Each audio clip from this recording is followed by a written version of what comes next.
Pesadelos em Foco.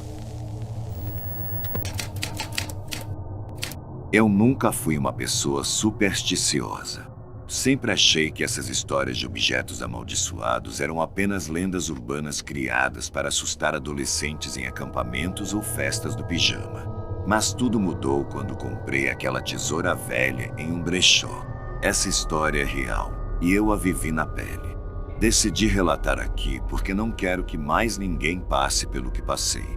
Era uma tarde chuvosa de outono quando entrei no pequeno brechó da esquina.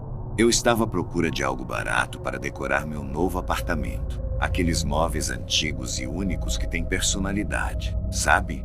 O lugar era bagunçado, cheio de caixas empoeiradas e prateleiras abarrotadas de bugigangas. Cheirava a mofo e nostalgia. Foi ali, escondida embaixo de uma pilha de panos velhos, que encontrei ela. A tesoura parecia antiga, mas bem cuidada. As lâminas eram afiadas, brilhando como se tivessem sido polidas recentemente, apesar da ferrugem nas dobradiças. O cabo era feito de madeira escura, com desenhos entalhados que lembravam flores secas. Era estranho, pois normalmente esse tipo de peça estaria enferrujada demais para ser usada, mas aquela parecia diferente, como se chamasse por mim. "Quanto é isso?", perguntei ao dono do brechó, um senhor idoso com olhos cansados e mãos enrugadas. Ele pegou a tesoura das minhas mãos e franziu o senho. "Ah, essa aqui", disse ele, hesitante. "Não sei se deveria vender." "Por quê? Está quebrada?", questionei, confusa. Ele balançou a cabeça devagar. Não está quebrada. Só tem uma energia ruim nessa peça. Acho que você deveria deixá-la onde está." Sua resposta me intrigou. Parecia o tipo de coisa que alguém diria só para aumentar o valor do objeto, mas ele nem sequer tentou inflacionar o preço. Na verdade, mal olhou para mim enquanto murmurava: "Leve-a se quiser, mas não diga que não avisei." Saí do brechó com a tesoura embrulhada em um pano velho, pagando apenas R$ 5 por ela. No caminho para casa, examinei os entalhes no cabo mais de perto. Havia algo hipnótico neles, como se formassem palavras, mas eu não conseguia decifrá-las.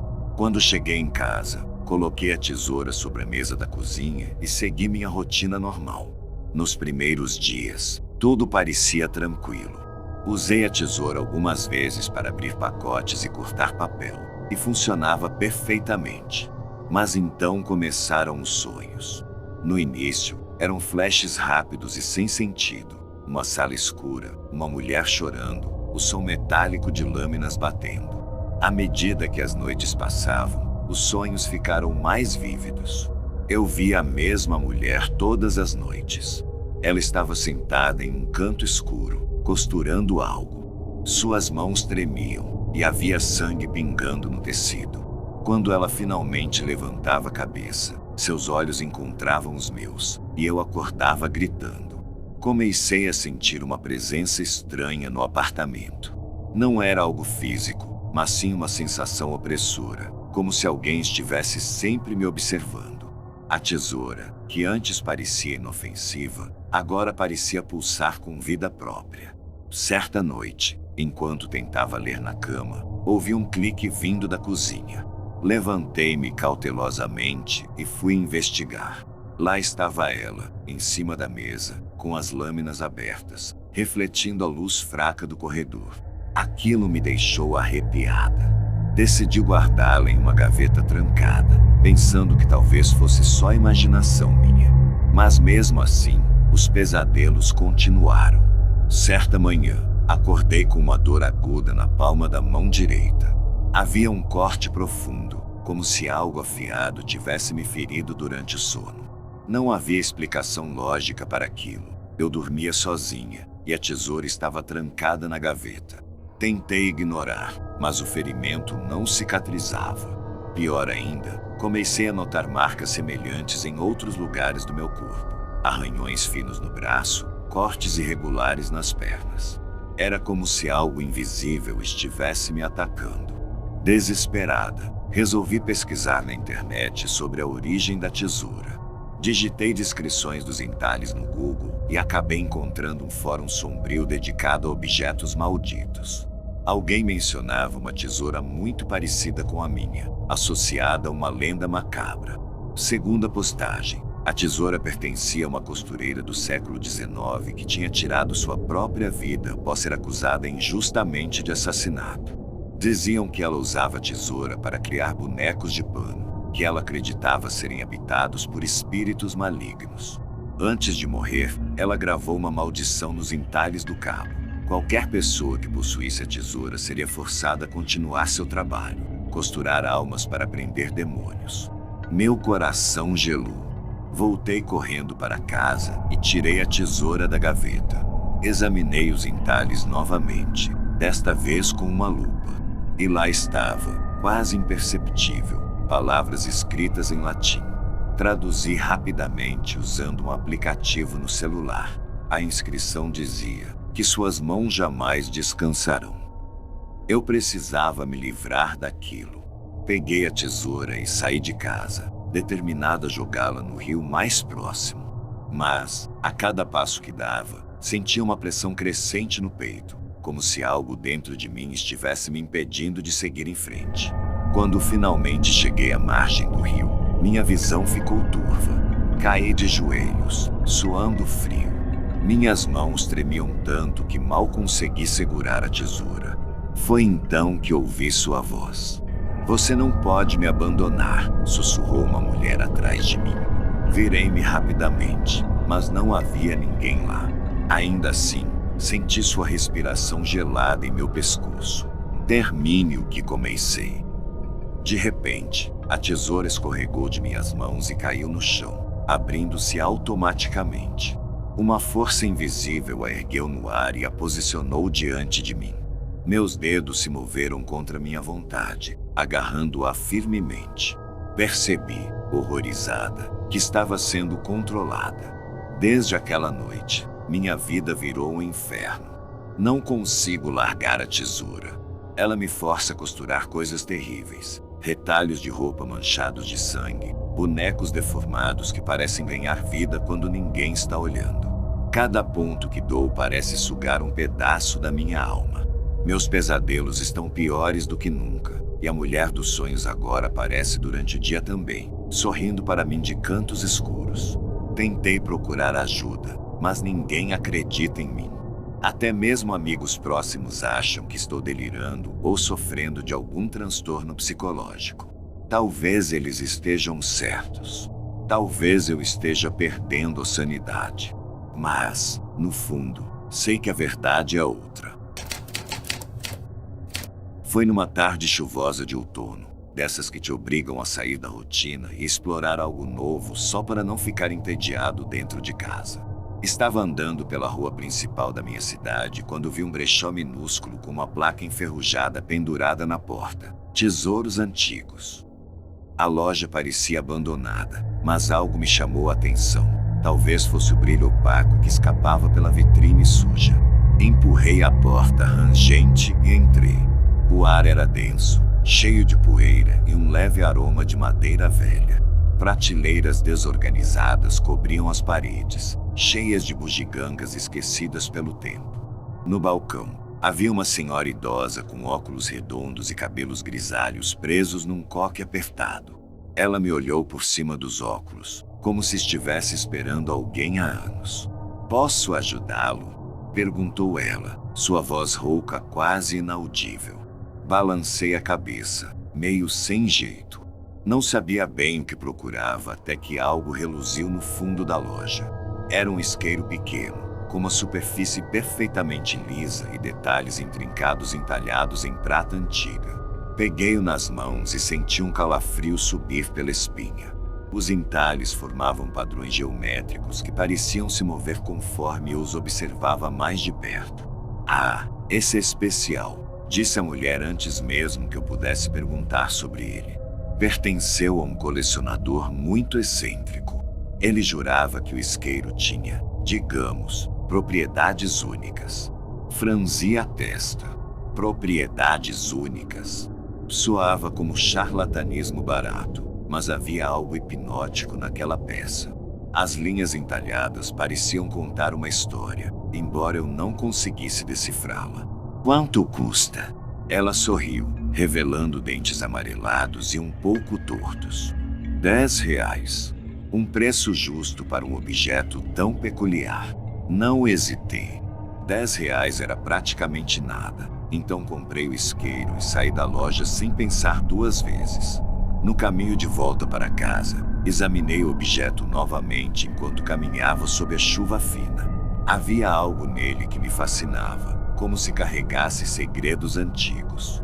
Nos dias seguintes, comecei a perceber coisas estranhas. Primeiro foi à noite, quando tentei acender o isqueiro pela primeira vez. Girei a roda e uma chama azulada surgiu, muito mais intensa do que qualquer outra que já vira. Mas o que realmente me deixou desconfortável foi o som, um zumbido baixo, quase imperceptível, que parecia ecoar diretamente na minha mente. Ignorei aquilo. Talvez fosse só impressão. Continuei usando o isqueiro ocasionalmente, principalmente para iluminar cantos escuros da casa durante apagões frequentes na região. Foi numa dessas ocasiões que aconteceu algo que me fez questionar minha sanidade. Estava sozinho em casa, tentando consertar o fusível no porão. A luz piscou algumas vezes antes de se apagar completamente. Peguei o isqueiro no bolso e o acendi. A chama tremeluziu, lançando sombras dançantes nas paredes de concreto. Então, notei algo diferente. As sombras não correspondiam aos movimentos do meu braço. Elas pareciam se mexer de forma independente, ganhando vida própria. Congelei, observando horrorizado enquanto uma silhueta alta e esguia emergia da parede. Não era reflexo nenhum, era asterisco real asterisco. Ouvi passos lentos atrás de mim, cada um fazendo o som de algo arrastando-se pelo chão. Virei-me rapidamente, mas não havia ninguém lá. Quando olhei de volta para a parede, a sombra havia sumido. Desliguei o isqueiro imediatamente e corri para fora do porão, trancando a porta atrás de mim. Tentei convencer a mim mesmo de que tinha sido imaginação, falta de sono ou algum fenômeno explicável.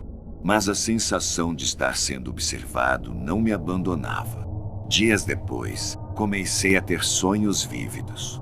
Eram sempre os mesmos. Eu estava em lugar escuro, cercado por figuras indistintas que sussurravam palavras incompreensíveis. No centro desse cenário, havia uma mesa onde o isqueiro descansava, emitindo aquela mesma chama azulada. Cada vez que tentava tocá-lo nos sonhos, as vozes aumentavam de volume, transformando-se em gritos ensurdecedores. Acordava suando frio, com a certeza de que alguém, ou algo, estava parado ao pé da minha cama. Ligava todas as luzes do quarto, mas a sensação persistia. Decidi guardar o isqueiro em uma gaveta e evitá-lo ao máximo. Funcionou, por um tempo. Até que uma noite, incapaz de resistir à curiosidade mórbida, peguei o isqueiro novamente. Desta vez, resolvi pesquisar sua origem. Digitei palavras-chave como isqueiro entalhado, prata antiga e brechó no celular, mas nada relevante apareceu. Até que experimentei algo mais específico: isqueiro maldito. Para minha surpresa, encontrei um fórum antigo com relatos perturbadores. Uma postagem em particular me chamou a atenção. Asterisco há décadas, um artesão europeu criou um isqueiro decorado com símbolos rúnicos. Dizem que ele usava métodos ocultistas para infundir objetos com poderes sobrenaturais. O isqueiro em questão permitia ao portador ver além, mas a que custo? Todos os proprietários anteriores relataram alucinações, visões de sombras e, eventualmente, desaparecimento misterioso. Estejam avisados, quem possuir este item está destinado a atrair entidades que habitam entre mundos. Asterisco. Meu coração disparou. Aquilo era loucura, certo? Só podia ser coincidência.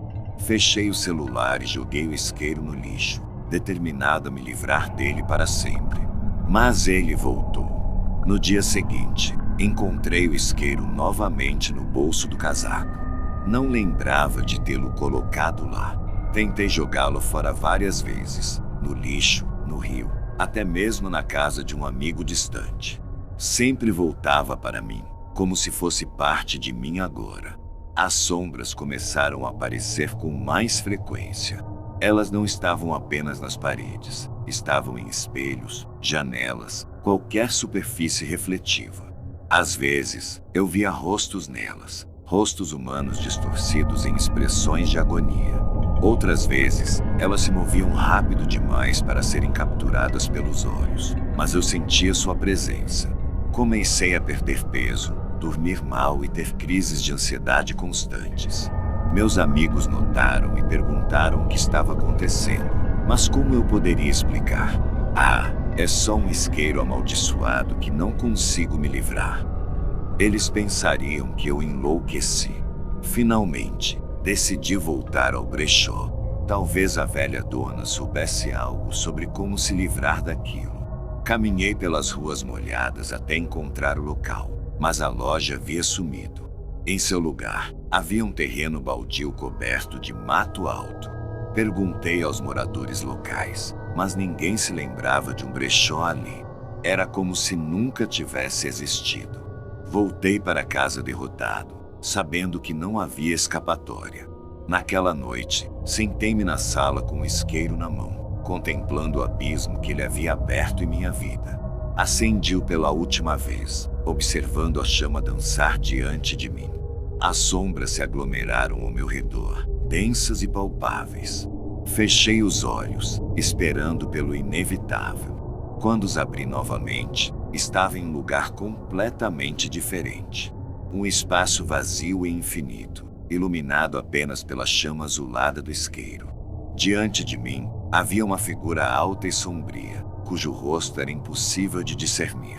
Ela estendeu a mão, como se pedisse algo. Entreguei-lhe o isqueiro. E então, tudo ficou preto. Hoje, escrevo esta história sem saber se alguém vai acreditar. Minha memória está fragmentada, e não tenho certeza do que aconteceu depois disso. Sei apenas que estou livre do isqueiro, mas às vezes, ainda vejo sombras pelo canto do olho.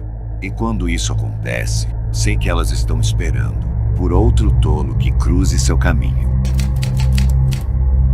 Eu sempre gostei de coisas antigas. Havia algo mágico em tocar objetos que já haviam sido parte da vida de outras pessoas, como se eu pudesse sentir um eco distante de suas histórias. Foi essa curiosidade que me levou ao brechó Relíquias do Passado, uma loja escondida em um bairro afastado da cidade, onde os turistas nunca iam e os moradores raramente passavam. Era uma tarde quente de verão quando entrei no lugar. O ar estava abafado, e o cheiro de madeira velha e poeira parecia se agarrar às paredes. Prateleiras desorganizadas exibiam tudo, desde xícaras lascadas até móveis antigos. Mas foi no canto mais escuro da loja que encontrei ela, a boneca. Ela era linda, de um jeito perturbador. Feita de porcelana fina, tinha cabelos dourados trançados com cuidado e olhos azuis vítreos que pareciam seguir cada movimento meu. Seu vestido branco rendado estava amarelado pelo tempo, mas ainda assim mantinha um charme inegável. No entanto, algo naqueles olhos vazios me deixava desconfortável. Eles não pareciam apenas vidro, pareciam contêineres de algo vivo. Essa aqui é especial, disse o dono do brechó, um homem alto e magro com mãos ossudas e rugas profundas ao redor dos olhos. Ele falou em um tom baixo, quase reverente, como se estivesse compartilhando um segredo. Pertenceu à família Leckler. Dizem que ela tem história. Que tipo de história? Perguntei, tentando disfarçar minha curiosidade. Ele hesitou antes de responder, como se estivesse escolhendo as palavras com cuidado. A filha deles, Camille, costumava brincar com ela todos os dias. Até que um dia, sumiu. Nunca encontraram o corpo. Alguns dizem que ela está enterrada em algum lugar perto da casa. Outros acreditam que a boneca sabe mais do que deveria. Sua voz falhou no final, e ele evitou olhar diretamente para mim. Comprei a boneca mesmo assim, incapaz de resistir à sua beleza macabra. Talvez fosse o preço baixo, ou talvez fosse aquela sensação estranha de que eu precisava levá-la comigo. como se ela me quisesse ali.